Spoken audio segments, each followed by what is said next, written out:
What we could expect from the CPI print later on this week and what ultimately means for the Fed and the broader market rally.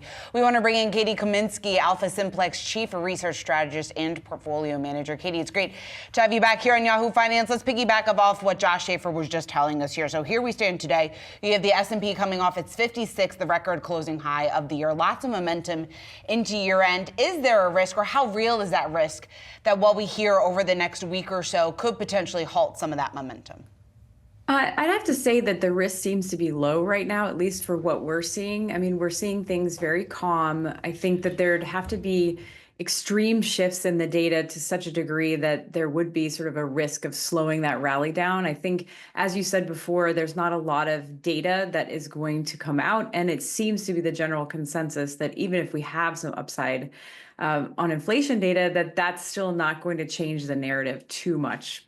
So I think in that sense, it's really sort of still looking pretty good going into year end. Okay, and so if there is kind of this drift higher that we can kind of bank on here, what does that mean for momentum going into 2025 and where we might see even a continuation or a repositioning of the thought process for some of the most favorable sectors that have already run so far and so fast, and now investors are going to be really weighing what the incoming administration is putting on the table, and then additionally just weighing the broadening out that we've been waiting for even further from here?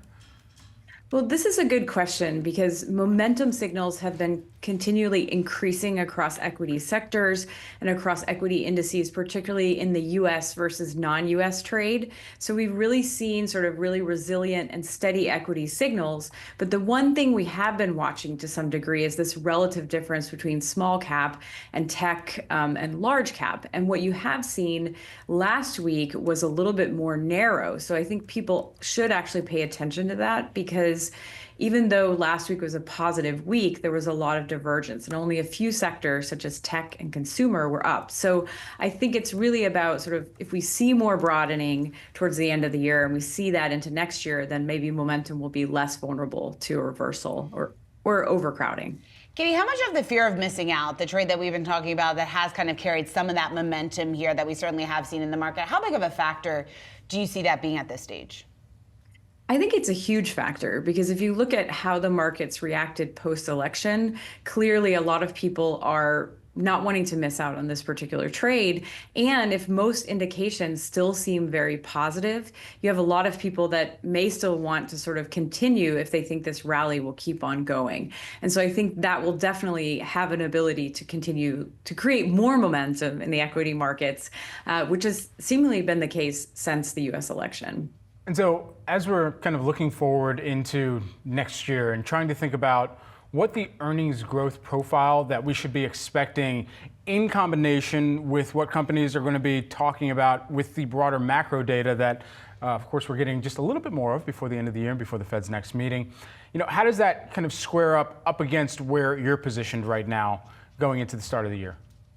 Yes, I mean, really the interesting point for us is we follow multi-asset class themes, and the one theme that has been persistent has been strong US versus non-US. It's been strong big tech versus non, and it's also been strong US dollar. And so I think that is something that is going to be important, this US pro-growth theme that we've seen, and I think that has to come to fruition. So when you talk about earnings, we need to see numbers that are consistent with that theme so that it comes to fruition, that we don't really it isn't just a momentum trade.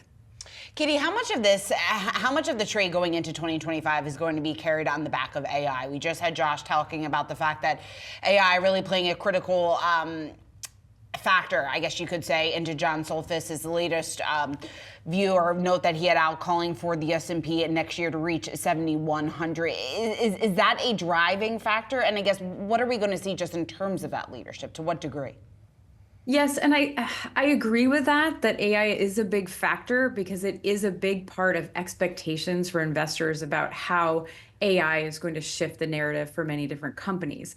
I think what makes me pause a little bit is the amount of time that takes. So I think that makes sense on a longer horizon, but it's going to take more research and understanding to understand how AI is going to infiltrate other sectors more directly. I think the narrative in tech is clear, but we're going to need to take some time to actually see that play out in the year to actually understand its impact on other sectors. Katy, thanks so much for taking the time here this morning ahead of the opening bell. Appreciate it.